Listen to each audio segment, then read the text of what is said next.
আব্বাকে দেখতে যাচ্ছিলেন নবীজি। মা আমেনা সাথে করে যাইছেন, বেটা রে চলো তোমার আব্বার কবরটা দেখে আসি।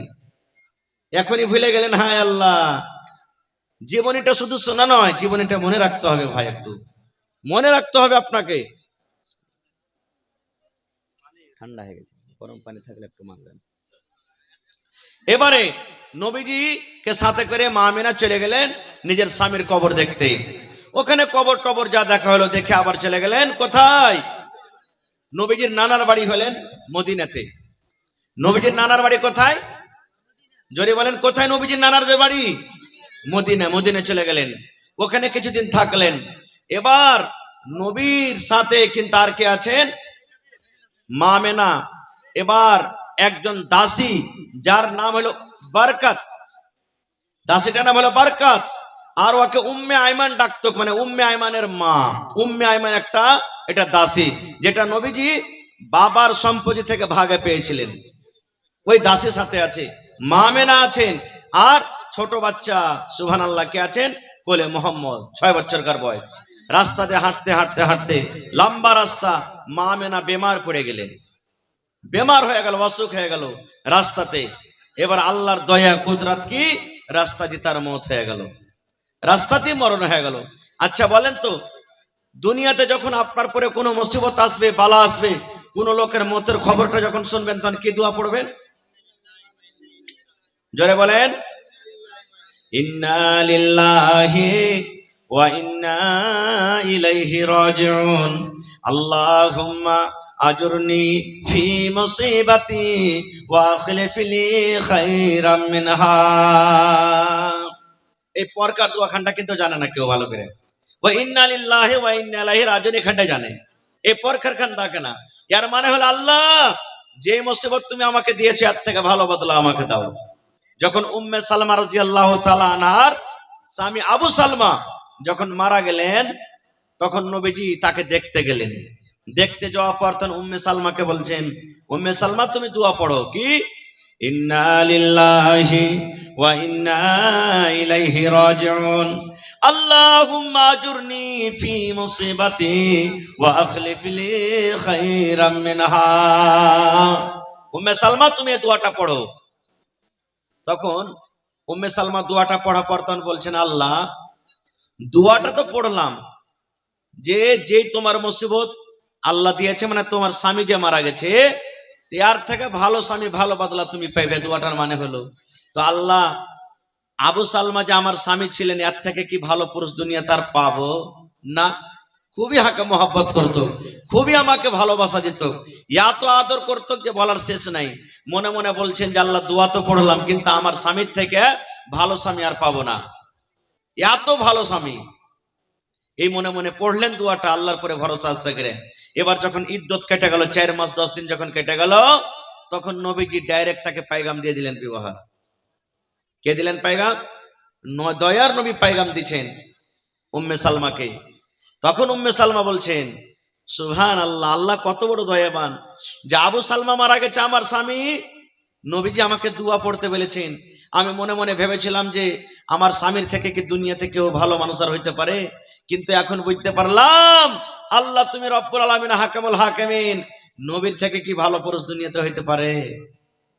পারে? কেউ হইতে পারে না কেউ। তো এই জন্য দোয়াটা পড়বেন, যখন কোনো মুসিবত আসবে, কোন লোক মারা পড়বে, মায়েরা খালারাতে এমন ভাবে কাঁদবে, লাগ দিয়ে পোঁটা বের হবে, চোখ দিয়ে ঝরঝর করে জল ঝরবে, সাই সুই করবে, আর হাও মা করে চিৎকার করে কাঁদবে না। খবরদার এরকম ভাবে কাঁদতে হবে না খুব।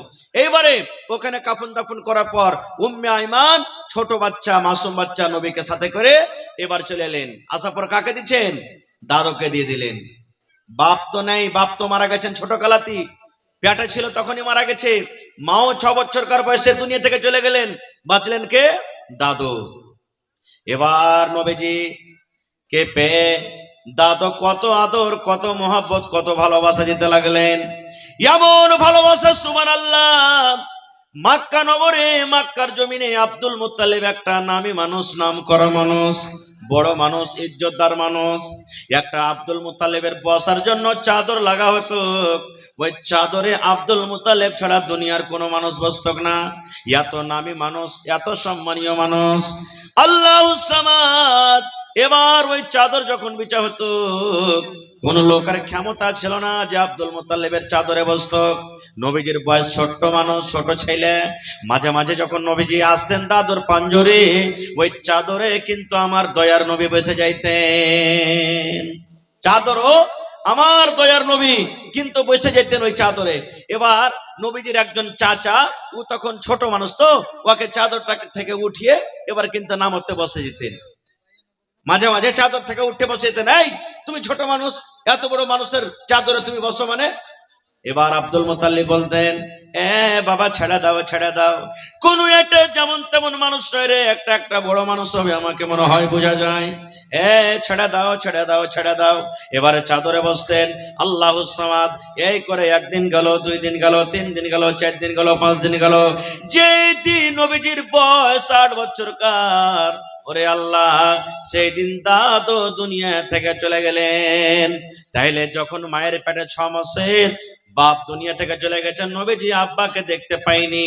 যখন নবীজির বয়স 6 বছর, তখন দুনিয়া থেকে মা চলে গেছেন, মার আদর পেলেন না। যখন নবীজির বয়স 8 বছর, এবার দাদু দুনিয়া থেকে চলে যাচ্ছেন। দাদু মারা যাবেন, সমস্ত বেটাকে ডাকতে বলছেন, বেটা রে, কে আমার কলিজার টুকরা আদরের পোতাটার তোমরা আদর করবে রে বেটা, কে তার লালন পালন করবে? এই করতে করতে দাদু ডাকতে বলছেন বেটা আবু তালেবকে, এ আবু তালেব, তোমার ভাতিজা মোহাম্মদ বিন আব্দুল্লাহর দেখাশোনা তোমাকে করতে হবে, ইয়ার লালন পালন তোমাকে করতে হবে, ইয়ার দেখাশোনা তোমাকে করতে হবে, নিজের সন্তানের মতন তাকে তোমাকে আদর দিতে হবে। ও বেটা আবু তালেব, আমি তোমার আব্বা জান আব্দুল মুত্তালিব বলে যাই, বেটারে তুমি না খাইয়া থাকবে, কিন্তু তোমার ভাতিজাকে তুমি খাওয়াইয়া রাখবে। তাকে কষ্ট দিও না, তাকে খাবারের কষ্ট দিও না। এটা মা হারা বাপ হারা ছেলে, খবরদার খবরদার, তাকে তুমি কষ্ট দিও না। আবু তালেব নিজের ছেলের থেকে বেশি আদর করতেন নবীজিকে। দাদু দুনিয়া থেকে চলে গেলেন। আচ্ছা, একটা কথা বলো আপনারাকে, ছোট বয়সে বাপ চলে গেলেন, 6 বছর বয়সে মাও চলে গেলেন, 8 বছর বয়সে দাদু চলে গেলেন। আল্লাহর লীলা খেলা কি মানুষ বুঝতে পারে? কেউ পারে না বুঝতে। জীবনে কেউ আমরা পারবো না আল্লাহর লীলা খেলা বুঝতে। এই জন্য আল্লাহ তাবারাক ওয়া তাআলা হয়তো মত দিয়ে দিলেন, যখন নবী বড় হয়ে নবী হবেন, দাওয়াত যখন দিবেন লোকেরাকে, তখন লোকেরা এই কথাটা না বলতে পারে যে এই তুই পরের বাড়িতে খায়া পিন্ডা মানুষ হয়েছিস, বা তোকে তো আমি মানুষ করেছিস, আর আজ তুই আমার খেলাফে কথা বলতে আসছিস, এরকম যাতে কেউ না বলে। এই জন্য আল্লাহ তাবারাক ওয়া তাআলা কোরআনে বলছেন, ফাআম্মাল ইয়াতীমা ফালা তাকহার। দুনিয়ার মানুষ, ইয়াতিম তোমার বাড়িতে আছে, ইয়াতিম পোতা আছে, ইয়াতিম ভাতিজা আছে, ইয়াতিম ভাইগনা আছে রে। ইয়াতিমকে খবরদার তোমরা ধমক দিও না, ইয়াতিমকে তোমরা ধমক দিও না। ইয়াতিমের তোমরা সম্মান দাও, ইজ্জত দাও। ইয়াতিমের মাল তোমরা খবরদার খাইয়ে লিও না। আল্লাহ রাসূলের একটা হাদিস আছে, দুনিয়ার মানুষ রে, যে মানুষরা ইয়াতিমের লালন পালন করবে, যে মানুষরা ইয়াতিমের দেখাশোনা করবে, আমি নবী আর ওই ইয়াতিমকে পালনেওয়ালা পারওয়ারিশ করনেওয়ালা ওই লোকটা জান্নাতের ভিতরে থাকবো। খবরদার, বেটা মরে গেছে, পোতা আছে বাড়িতে, ইয়াতিম হয়ে গেল, বেটি মরে গেল, লাতি লাতিন আছে বাড়িতে, ইয়াতিম ইয়াতিমা হয়ে গেল। আল্লাহ রাসূলের হাদিস, খবরদার ইয়াতিমের তোমরা মহব্বত করবে। ভাইরাকে বলবো, এ ভাই, আপনার যদি কেহ না লাগে, কোন ইয়াতিম বাচ্চা যদি রাস্তা দিয়ে হাঁটছে, গলিতে দাঁড় হয়ে আছে, আপনার বাড়িতে আসছে, যদি তাকে একটু হাসি মুখে যদি বাচ্চাটার মাথাতে হাত দিয়ে বলেন, কেমন আছো বাপ, কেমন আছো মা, সুবহানাল্লাহ, এই মতো একটু যদি আদর করেন, এটা হলো একটা সাদকা, এটা একটা নেকি, এটা একটা নেকি। ইয়াতিমের আপনারা কি করবেন? মহব্বত করবেন, ইয়াতিমকে ভালোবাসবেন। এবার দাদু দুনিয়া থেকে চলে গেল, আবু তালেব এবারে দেখাশোনা করতে লাগেন। এত মহব্বত, এত ভালোবাসা। আবু তালেব যেখানে যায় ওখানে নবীকে সাথে করে নিয়ে যায়, যেখানে যায় ওখানে সাথে করে নিয়ে যায়। একদিনকার ঘটনা, আবু তালেব শাম চলে যাবেন তেজারত করতে, শাম যাবেন তেজারত করতে, বিজনেস করতে। এবার একদিন পা ধরে নিয়েছে, হাত ধরে বলছেন, কে? ছোট্ট বাচ্চা মোহাম্মদ, চাচা আমিও আপনার সাথে যাব, আমিও যাব আপনার সাথে। চাচা বলছেন, না রে ভাতিজা, তুই আমার সাথে যাস না, রোদের সময়, গরমের সময়, ভাতিজা রে তুই যাবি পুড়ে যাবি, তোর শরীরটা কালো হয়ে যাবে, তুই হাঁটতে পারবি না, ছোট ছেলে যেতে পারবি না, যাস না। কিন্তু বলছে, না চাচা এবারে কিন্তু আমি যাব, এবার আপনার সাথ আমি ছাড়বো না। বলেন, আপনি চক যাবেন, আপনার ছেলেরা যদি সাইকেল ধরে লাই, মোটর সাইকেল ধরে লাই, চাক্কার আগা দিকে খাড়িয়ে যায়, পিরন ধরে লাই, যতক্ষণ না নিয়ে যাবে ছাড়বো না। আপনি নিয়ে যাবেন না, যাবেন না? হ্যাঁ, বলছে যে নিয়ে যেতে হবে বেকার। তখন আবু তালেব বলছেন, ঠিক আছে, যখন তুমি যাইবে তো চলো আমার সাথে। এবার হাঁটতে হাঁটতে হাঁটতে হাঁটতে হাঁটতে হাঁটতে সুবহানাল্লাহ রাস্তা দিয়ে হাঁটছেন, হাঁটতে হাঁটতে হাঁটতে হাঁটতে হাঁটতে হাঁটতে এবারে একটা জায়গাতে এবারে আরাম করার জন্য একটা গাছের তলাতে যেমনই বসা, রাস্তাতে একটা ইহুদিদের আলিম, যাকে রাহিব বলা হয়, ওই ইহুদিদের আলিম ঘর থেকে ভালোভাবে কোনোদিন বাড়াই না, কোনো কাফেলাকে দেখে বাড়াই না। এইবারে যখন কাফেলাটা দেখেছে, এক পা দু পা তিন পা করে হাঁটতে হাঁটতে হাঁটতে হাঁটতে হাঁটতে হাঁটতে এবার কাফেলাতে চলে এসেছে, জামাতের লোকের কাছে এসেছে। জামাতের লোকের আসার পর মোহাম্মদের চেহারা, দয়ার নবীর চেহারা, দয়ার নবীর মুখখানটা দেখে এবার বলছেন, এই ছেলেটার বাপকে রে, এই ছেলেটার বাপকে কে, ছেলেটার গার্জিয়ান, ছেলেটার বাপকে, ছেলেটার মালিককে? আবু তালেব তার হ্যাঁ বলছেন, ও মাওলানা, ও মৌলভী সাহেব, ও আল্লাহর বান্দা, কি হয়েছে? ছেলেটার মালিক হলাম আমি, এটা হলো আমার ভাতিজা, এর বাপের নাম হলো আব্দুল্লাহ, মায়ের নাম হলো আমেনা, এটা হলো আমার ভাতিজা। এবার রাহিব জিজ্ঞাসা করতে লাগলো, তোমাদের বাড়ি কোথায়? না তো বলছে মক্কা। তখন নবীজির বয়স কিন্তু মাত্র 12 বছর। এবারে ওই রাহিব ইহুদির আলিম বলতে লাগলো, এরে আবু তালেব, একটা কথা বলবো রে, একটা কথা বলবো। বলছে, কি কথা? বলছে, তোমার ভাতিজা মোহাম্মদকে এই রাস্তা থেকে তুমি ওয়াপাস নিয়ে চলে যাও, কারণ শাম দেশ যায় না, শাম দেশ যেতে গেলে তোমার ভাতিজাকে চিনে ফেলবে, ওইখানকার লোকেরা তোমার ভাতিজাকে বেড়িয়ে ধরিয়া মেরে দিবে, কারণ ওরা চায় না যে মক্কার ভিতরে শেষ নবী জন্ম হোক। ও আবু তালেব, তুমি এখান থেকে তাকে ঘুরিয়ে নিয়ে চলে যাও, শাম দেশ তোমার ভাতিজাকে নিয়ে যাও না, কারণ শাম দেশ নিয়ে যেতে গেলে তোমার ভাতিজাকে বেড়িয়ে মেরে দিবি, ইয়ার শত্রু ইয়ার দুশ্মন অনেক, এখান থেকে নিয়ে চলে যাও। এবার আবু তালেব বলছেন, ও আল্লাহর বান্দা, তুমি কেমন করে জানলে এটা নবী হবে? এবারে তখন ওই রাহিব বলছেন, ওরে আল্লাহ, দেখেন ইহুদি আলিম বলছেন, আবু তালেব রে, যখন তুমি আমাদের এই রাস্তা দিয়ে পার হও, যখন তুমি এই আরাম করার জন্য গাছের তলাতে বসেছো, আশেপাশের কোন এমন গাছের পাতা নয় যে পাতা নবীজিকে দেখে ঝুঁকেনি, সাজদা করেনি, সালাম করেনি। নবীকে দেখে তারা একটা খুশিতে আনন্দে তারা ঝুমে উঠে যায়। নবীকে দেখা পর মনে হয় তারা নবীর সম্মান করতে গিয়ে তারা নবীকে সাজদা করছেন, এই মতো মনে হয়। আর যখন এই মোহাম্মদ ছেলেটা যখন রাস্তা দিয়ে আসছিল, আমি দেখলাম একটা বাদলকে দেখলাম, মেঘের একটা বাদলকে দেখলাম, আবরকে দেখলাম, যে যেমন যেমন মোহাম্মদ ছেলেটা হাঁটছে, ছাতার মতন করে করে ওপরে বাদল তাকে ছাইয়া করে আছে। শুধু তা নয়, আমি তাওরাত ইনজিল জাবুরে পড়েছি, শেষ নবী আসবে, ওর নাম হবে এটা, বাপের নাম হবে এটা, মায়ের নাম হবে এটা, আর চেহারা খানটা হবে এরকম।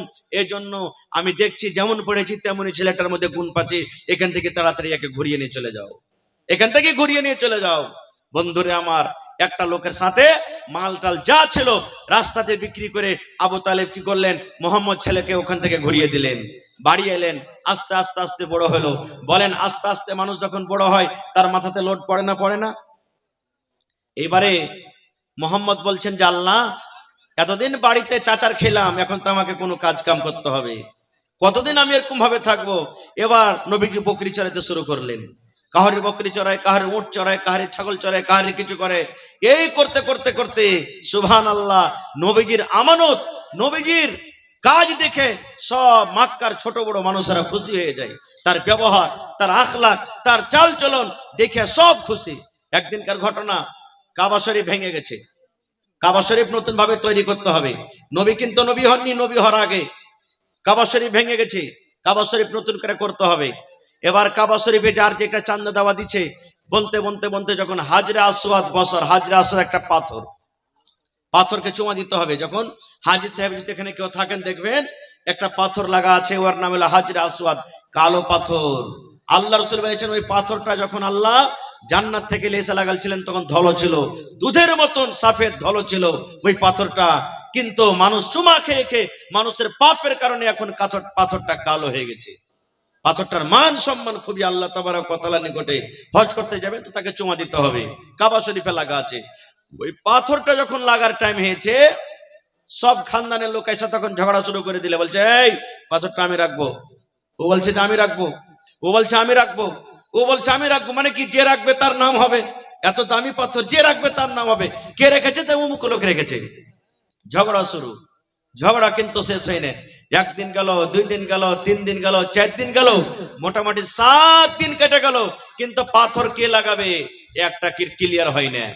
এবার তারা তখন আপসের মধ্যে বসে তখন বলছে এক কাজ কর, এরকম করে হবে না। একটা তারা ফয়সালা করছে, মাশওয়ারা করছে।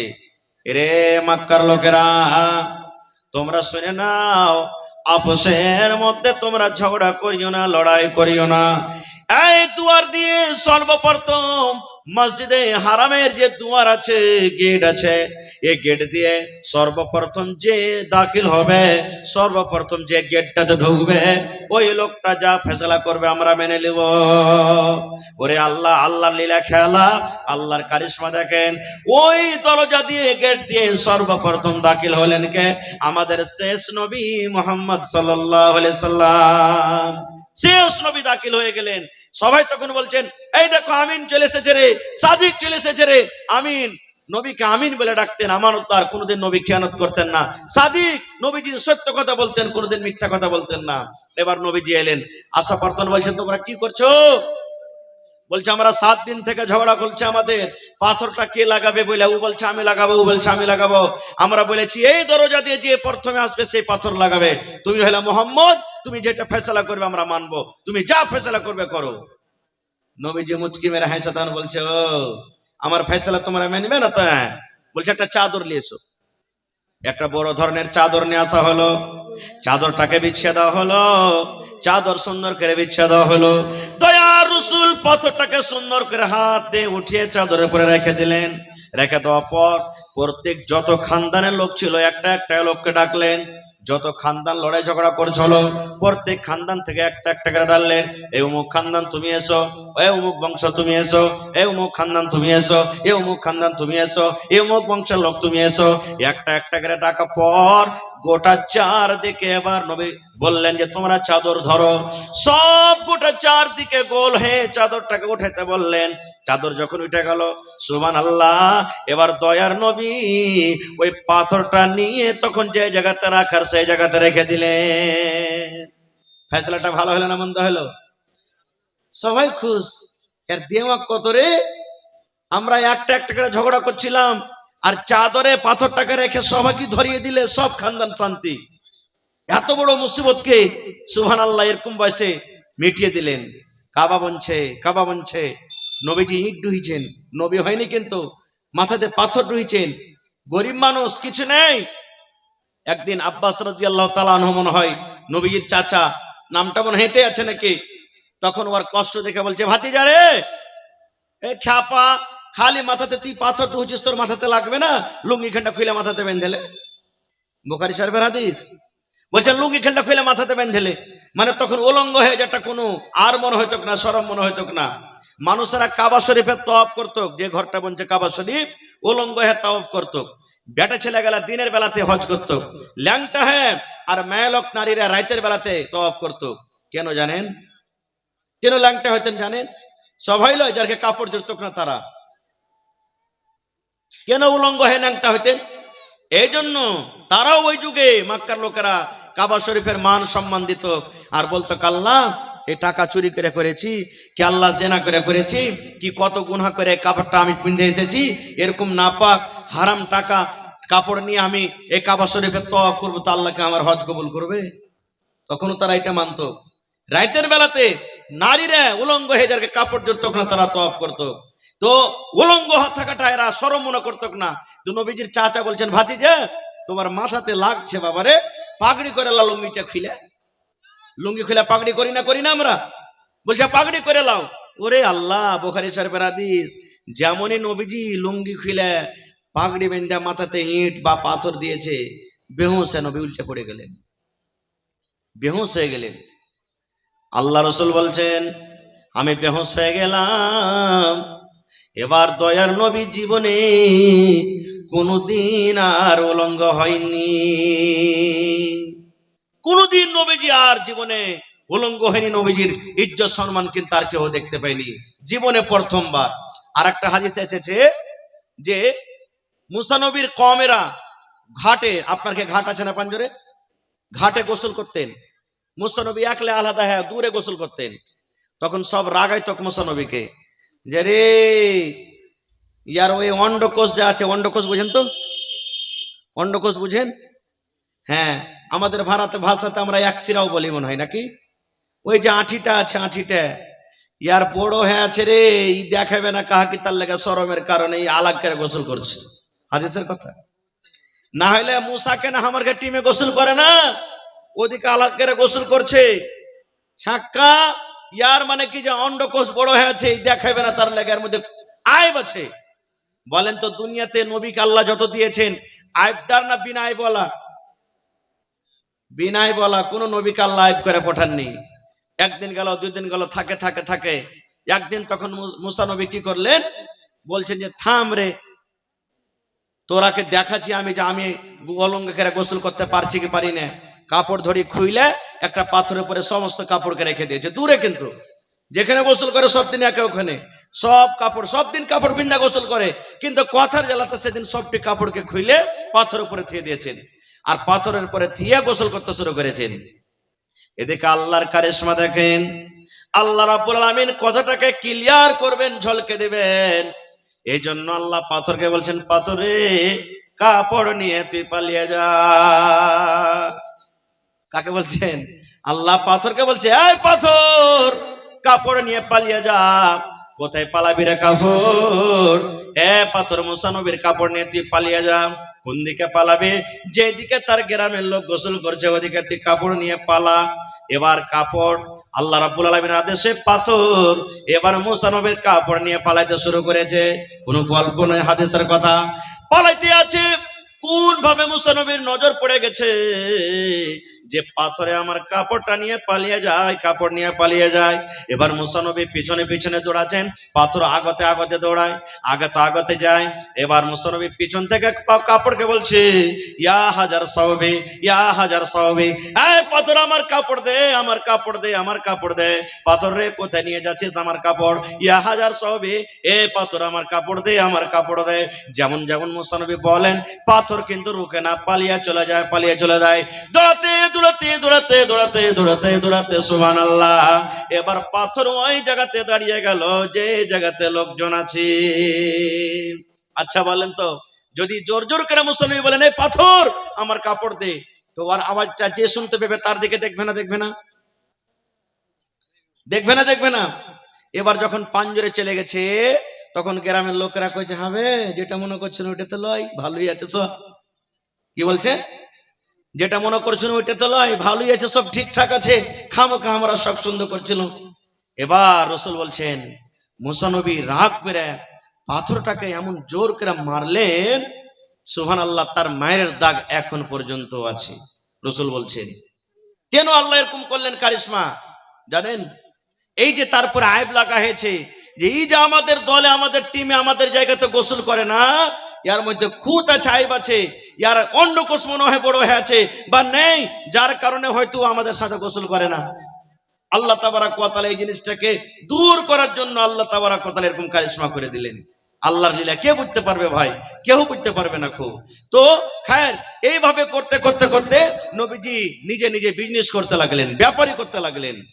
এবার তার ইমানদারি, তার নেককার দেখে একটা গোলাম মাইসারা বলে খাদিজার একটা গোলাম আছে, যে মক্কার ভিতরে সব থেকে ধনী মানুষ, ধনী মহিলা, নেককার মহিলা।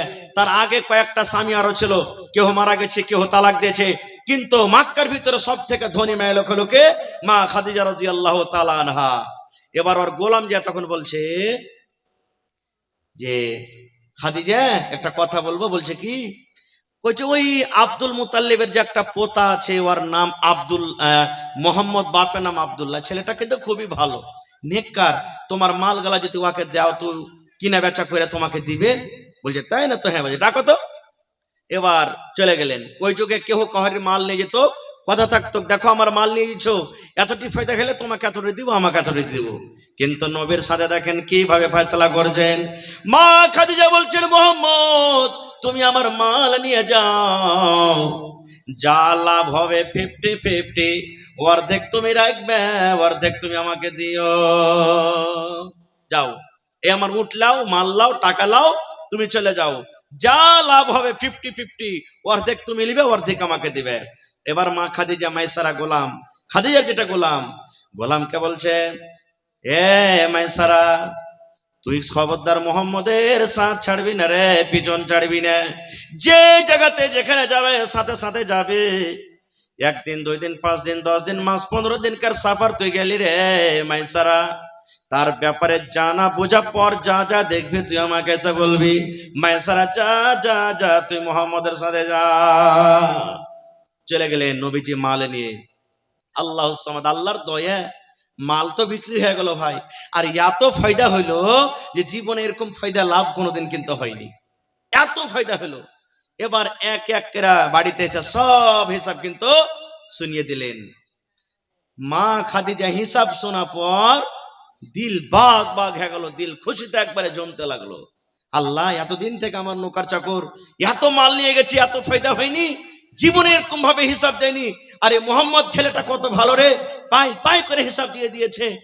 এবার তার ভিতরকার সেফাত মাইসারা গোলাম সব মা খাদিজাকে দিয়ে দিয়েছেন। এবার মা খাদিজা শোনা পর রাতের বেলাতে মনে মনে বলছে, আল্লাহ রে, আমার কাছে কত রাজা বাদশার পায়গাম এসেছে, আমি খাদিজা কাহরের পায়গাম স্বীকার করিনি, কিন্তু এই মোহাম্মদ ছেলেটাকে ভালো লাগে, তার চরিত্র আখলাক ভালো আমাকে লেগেছে, মনে হয় আমার জীবনের সাথে তাকে করতে হবে। খাদিজা তখন নিজের একটা সহি, নাফিসা তার সহির নাম, তার সহিটাকে ডেকে নাফিসাকে বলছে, নাফিসা রে, একটা কাজ তোকে করতে পারবি রে বুবু। বলছে কি?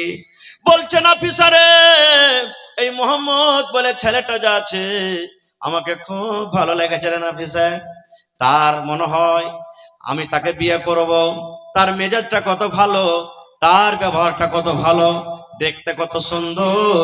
এ নাফিসা, তুই, আমি খাদিজা বলছি তোকে, আমার তরফ থেকে মোহাম্মদকে আমার পায়গামটা দিয়ে দাও, আমার পায়গামটা দিয়ে দাও। নাফিসা কাজটা করতে পারবে। এখনকার যুগে যদি, এখনকার টাইমে যদি কোনো মানুষ যদি জামাই খুঁজতে যায় তো বলবে, শালাই আর পেটের ভিতরে কোনো আয় বাচ্চা খুঁত আছে বে, এই লেগাই জামাই খুঁজে বেড়াইছে। কিন্তু আসলে জামাই খুঁজতে হয়, কিন্তু উল্টা করে আমরা বহু খুঁজে বেড়াচ্ছি। জামাই খুঁজতে হবে আসলে। এখনো দেখবেন গায়ের মুসলিম ভাইয়ের মধ্যে ওরা জামাই খুঁজবে, আছে না নাই? দেখবেন, হ্যাঁ, ওরা জামাই খুঁজবে আর আমরা বহু খুঁজে বেড়াচ্ছি। আল্লাহ নবীর জামানাতে সুবহানাল্লাহ, হযরত ওমর রাদিয়াল্লাহু তাআলা আনহুর একটা বেটি সাফিয়া মনে হয় নাম, তার স্বামী মারা গেল, মানে জামাইটা মারা গেল। ইদ্যত শেষ করার পর উমর বলছেন যে আমি উসমানের কাছে গেলাম, উসমান, আমার বেটিটাকে বিয়ে করলাম, দরকার থাকলে বিয়ে করলাম। বলছেন না, আমার কোনো দরকার নেই, বিয়ে করবো না। খুব ঝেড়া জবাব দিয়ে দিলেন, মন খারাপ। আবার বলছেন উমর রাদিয়াল্লাহু তাআলা আনহু যে আমি আলীর কাছে গেলাম, আলী, পারো ভাই তো আমার বেটিটা সত্যি তুমি বিয়ে করে লাও। আলীও বলছেন যে আমার দরকার নাই। কার কাছে যাব? তখন চলে গেলেন আবু বকর রাদিয়াল্লাহু তাআলা আনহুর কাছে, যা বলছেন যে আবু বকর, একটা কথা বলবো। বলছে কি? বলছে আমার বেটি সাফিয়া যা আছে ওর সাথে তোমার বিয়ে লাগাবো, তুমি রাজি থাকলে বিয়েটা করে লাও। হ্যাঁ না, কিচ্ছুই বললেন না, যে হ্যাঁ ইহা করবো কি করবো না। এবার হযরত উমর ফারুক বাড়ি চলে গেলেন, যা বলছেন উসমান আর আলীর পরে যতটি হার রাগ এসেছে, ওর থেকে বেশি রাগ আবু বকরের পরে হয়েছে। এরা তো কমসে কম একটা জবাব দিয়েছে যে না করবো না, আর ও কিছুই বলেনি, হ্যাঁ না করে থেকে কিছুই বললেন না, চুপচাপ থেকে গেছে। আরে করবি তো কর, না করবি না কর, কোন একটা উত্তর তো দে। এই লেগে হযরত আবু বকরের পরে খুব আমার রাগ উঠেছে। কয়েকদিন যখন গুজরে গেছে, কয়েকদিন কেটে যাওয়ার পর এবার দয়ার নবী সাফিয়াকে বিহার পায়গাম দিয়ে দিয়েছে, বিয়ে হয়ে গেল। এবার উমর ফারুক রাস্তা দিয়ে হাঁটে চলে আসছেন, আবু বকর ওমরকে দাঁড় করে বলছেন, ওমর ভাই একটু দাঁড়াও, যেদিন তোমার মেয়ের পায়গাম নিয়ে আমার কাছে তুমি এসেছিলে, সেদিন তো তোমার মন খান কোনো খারাপ হয়ে হবে, মন তোমার খারাপ হয়েছে, আমি যে তোমাকে কিছু বলিনি, হ্যাঁ না? হ্যাঁ তোমার বলছেন, হ্যাঁ খারাপ তো হয়েছে, খুবই আমার মন খারাপ হয়েছে। এইবারে উমর হযরত আবু বকর বলছেন, উমর রে, এই জন্য আমি তোমার পায়গাম আমি স্বীকার করিনি। আমি কয়েকদিন আগে নবীর মুখ থেকে আভাস আমাকে এসেছে, আমি কথা শুনেছিলাম আমার নবী তোমার মেয়েকে পায়গাম দিবে, তোমার মেয়েকে বিবাহ করবে বলে। আমার কানে এরকম খবর এসেছে বলে আমি তোমাকে কোনো উত্তর দিইনি। যে জায়গাতে আমার নবী পায়গাম দিবেন, যাকে আমার নবী বিবাহ করবেন, আমি আবু বকর আমি তাকে পায়গাম দিতে যাব না, এই জন্য আমি তোমাকে হানা কিছু বলিনি। তাহলে এখান থেকে আমরা বলতে পারলাম কি, যে জামাই খুঁজতে হবে। কোন বেটি ছেলে যদি এসে বলে যে হ্যাঁ কোন ছেলেকে পছন্দ হয়েছে, আমি তোমাকে বিবাহ করব, ওই মাকে বাপকে দিনদারি যদি ছেলেটার মধ্যে থাকে, তাহলে কিন্তু তাকে দেখে বিয়ে দিতে হবে। কোন মা খেলাও কোন বোন এসে ইচ্ছাকৃত বলতে পারে যে যুবক ভাই নওজওয়ান তুমি আমাকে পছন্দ আছে, যদি রাজি থাকো তো আমাকে বিয়ে করো, বাড়ি থেকে পারলে যেতে হবে না, তো বিয়ে আরাম হয়ে যাবে। ইচ্ছাকৃত। যেমন আর একটা হাদিস, সহিহ হাদিস, আজকে যেমন আপনারা বসে আছেন, দয়ার নবী একদিন বসে আছেন, সাহাবায়ে কেরাম বসে আছেন, একজন মহিলা আল্লাহ রসুলের দরবারে হাজির হয়ে গেলেন মজলিসে। আল্লাহ রসুল গো, এ নবীজি, আমার জান খান আপনাকে সঁপে দিলাম, আপনাকে হাজির করে দিলাম, আপনাকে টাকা লাগবে না, মোহর লাগবে না, পয়সা লাগবে না, নবী গো বিনা টাকাতে বিনা মোহরে আপনি আমাকে বিবাহ করলেন। একজন মহিলা ডাইরেক্ট নবীকে বলছেন, নবীজি আমার জান আপনাকে সঁপে দিলাম, আপনি বিয়ে করলেন। এবার নবীজি দেখলেন তাকে, মাথার চাঁদি থেকে নিয়ে পার তেলে পর্যন্ত দেখলেন, দেখতে কেমন।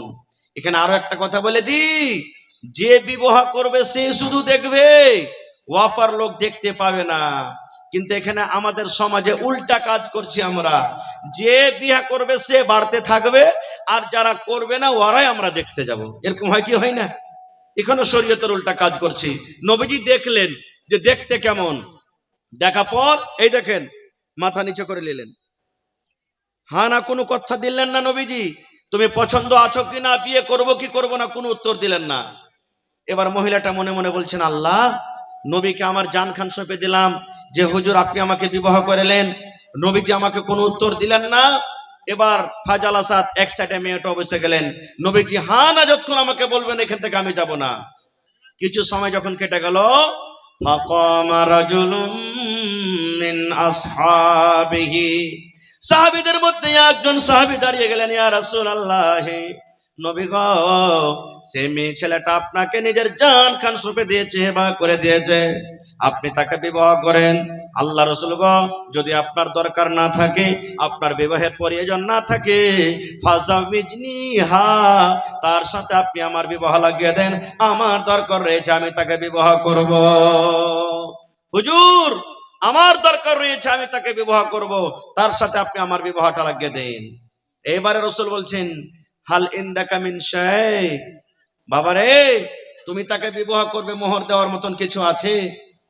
দেখবেন আপনারা রাত দিন দেখছেন, বিহাতে গেছেন, যদি 4টি সুপারি কম হয়ে যায়, 10টা পান কম হয়ে যায়, বিহার দিন যদি বাতাসা কম হয়ে যায়, ঝগড়া লড়াই হয়, হয় কি হয় না? কত জালসাতে পান সুপারির কারণে ঝগড়া, মায়ের পিঠ পর্যন্ত হয়ে যায়, কুরসি উঠাউটি হয়ে যায়। শরীয়তে গলা পান নাই, শরীয়তে সুপারি নাই। এই যেদিন আমরা বিবাহর দিন বাতাসা বিলাচ্ছি, বাতাসাও নেই, গোলা বাতাসা নেই, খাজুর নেই, ছহাড়া নেই, বিহার দিন দিতে হবে না। বিহার দিন নেই, কবে দিতে হবে? কবে দিতে হবে? তাহলে আব্দুর রহমান বিন আওফ রাদিয়াল্লাহু তাআলা আনহু একজন সাহাবী নবীর সাথে দেখা করতে এসেছেন, আর দেখা করতে এসে দেখছেন যে ওর পিরনে কিছু জাফরানের রং, মানে হলদির মতন কিছু রং লেগা আছে, কিছু রং লেগা আছে গতরে। তখন নবী যে বলছেন যে আব্দুর রহমান, কি লে, মানে গতরে কি লেগা আছে তোমার, নতুন বিয়ে করেছো নাকি? তখন বলছেন, জি হুজুর আমি বিয়ে করেছি। কেন বললেন? কেন বললেন? ওই কারণটা কেন হলো, কেন রাসূল বলছেন, তাকে কিভাবে চিনলেন যে ওই গতরে যে হলদি লেগা আছে, তার পিরনে জামাতে যে হলদি লেগা আছে? তখন রাসূল বলছেন যে তুমি কি নতুন বিয়ে করেছো? জি হুজুর করেছি। রাসূল তখন বললেন, পান কতটা দিয়েছো? কে কথা বললেন না। সুপারি কতটা দিয়েছে কথা বললেন না, আল্লাহ রাসূলের কথা বললেন না, ছড়া কয় কিলো দিয়েছো, বাতাসা কয় কিলো দিয়েছো এটা বললেন না। নবীজি বলছেন বাবা রে মোহরে তুমি কি দিয়েছো রে বাবা? এই আব্দুর রহমান তুমি যে বিয়ে করেছো তো মোহর কি দিয়েছো? বলছেন আল্লাহ রাসূল গো খাজুর যে হয়, খাজুরের যে দানা আছে, ওই খাজুরের ভিতরে যে একটা গুটিলি আছে, একটা আঁঠি আছে, আঁঠি বরাবর আমি নিজের স্ত্রীকে আমি সোনা দিয়েছি, আঁঠি বরাবর আমি তাকে একটা সোনা দান করেছি, খজরের বিচি বরাবর আমি একটা সোনা দান করেছি, এই টাকা আমি মোহর করেছি। এইবারে নবী বললেন এ আব্দুর রহমান আউলিম ওয়ালাউ বিশাত, বাড়ি চলে যাও আর ওয়ালিমা করো, যদি একটা বকরি কিংবা বকরির বাচ্চা হয়, যাও ওয়ালিমা করো।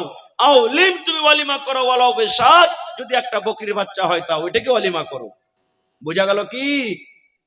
যেদিন বিয়ে করে বাড়িতে নিয়ে আসবেন, বিবির কাছে রাত কাটালেন, রাত কাটা পর সকাল বেলাতে যা জবাই করার মন আছে, উট জবাই করেন, গরু জবাই করেন, ছাগল জবাই করেন, ডিম জবাই করেন, মুরগি জবাই করেন, যা জবাই করার আছে গোটা গার মানুষকে আপনি যদি আরো আল্লাহ শক্তি দেয় তো নায়াটলার মানুষকে জাপত দিয়ে দিবেন, আরো শক্তি যদি হয় এইদিকে ওই ছাতিয়া কোথায় আছে ওখানকার মানুষকে জাপত দিয়ে যতদূর পারবেন আপনি বড় ভোজ করে খাওয়ান, সেদিন খাওয়াইতে হবে।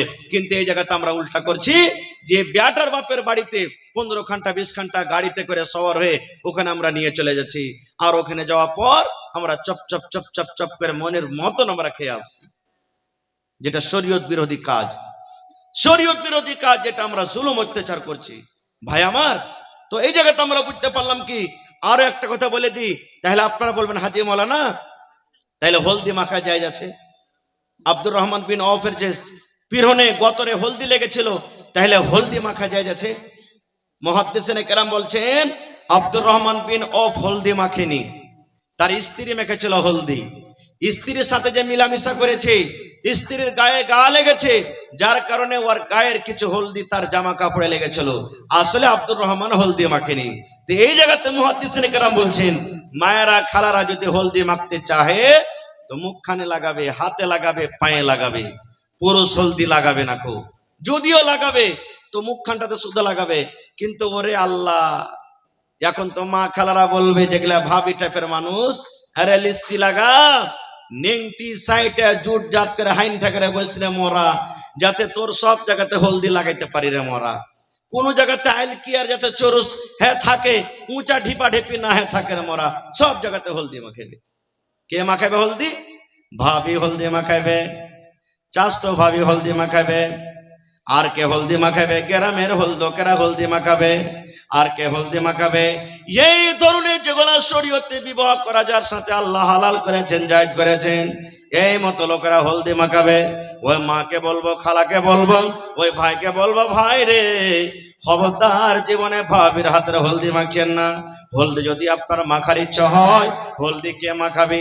মাকে ডেকে বলবেন মা গে একটু হলদি গেলে আমাকে মাখিয়ে দেখো মা। নানিকে ডেকে বলবেন নানি গে একটু হলদি গেলে আমাকে মাখিয়ে দেখো মা। নানি আর দাদিকে ডাকতে বলবেন দাদিকে একটু হলদি মাখিয়ে দি। আপনি ভাতিজিকে ডাকতে বলবেন ভাতিজি রে একটু হলদি মাখিয়ে দে। বোনকে ডাকতে বলবেন বোন রে একটু হলদি মাখিয়ে দে। চাচিকে ডাকতে বলবেন চাচিকে একটু হলদি মাখিয়ে দে।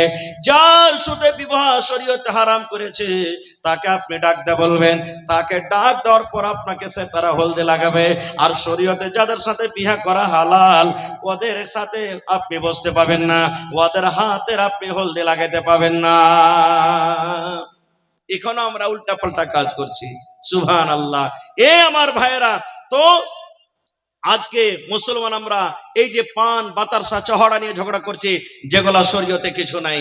আর একটু আগে চলেন, এইবারে মা খাদিজা রাদিয়াল্লাহু তাআলা আনহা নিজের সহি নাফিসাকে ডাক দিয়ে বলছেন নাফিসা রে মোহাম্মদ নামে ছেলেটা খুব ভালো, মোহাম্মদ ছেলেটাকে আমাকে পছন্দ হয়েছে, একটু আমার তরফ থেকে তাকে তুমি পায়গাম দিয়ে দাও, আমি তাকে বিয়ে করতে রাজি আছি। এবার নাফিসা তখন বলছেন খাদিজা মোহাম্মদ ছেলেটাকে রাজি হবে? তোমার কি মন গাইছে রাজি হবে? তোমার বয়স হয়ে গেল 40 বছর, আর মোহাম্মদ ছেলেটার বয়স হলো মাত্র 25 বছর। কয় বছরকার ফরক হলো? হ্যাঁ, বলছে খাদিজা রে তোমার বয়স হয়ে গেল 40 বছর, আর মোহাম্মদের ছেলেটার বয়স হলো যুবক ছেলে 25 বছরকার বয়স, 15 বছরকার পার্থক্য আছে, আমার মনে হয় মোহাম্মদ ছেলেটা কবুল করবে না। ঠিক আছে, যখন তুই বলছিস আমি যাব। হাঁটতে হাঁটতে হাঁটতে এবার নাফিসা যা বলছেন, মোহাম্মদ একটা কথা বলবো তোমাকে ভাইরে। বলছে কি কথা? বলছে যে এই যে তুমি যার মালে নিয়ে তেজারত করতে গেছিলে খাদিজা, ওকে তুমি বিবাহ করবে? তুমি রাজি আছো? ও তো পায়গাম দিয়েছে তোমার সাথে বিয়ে করবে। মানুষ কে কহিবে নিজে থেকে যে বিয়ে করব? কহিবে কি কেউ? কিন্তু মেলায় লোক কহে দিচ্ছে এখন।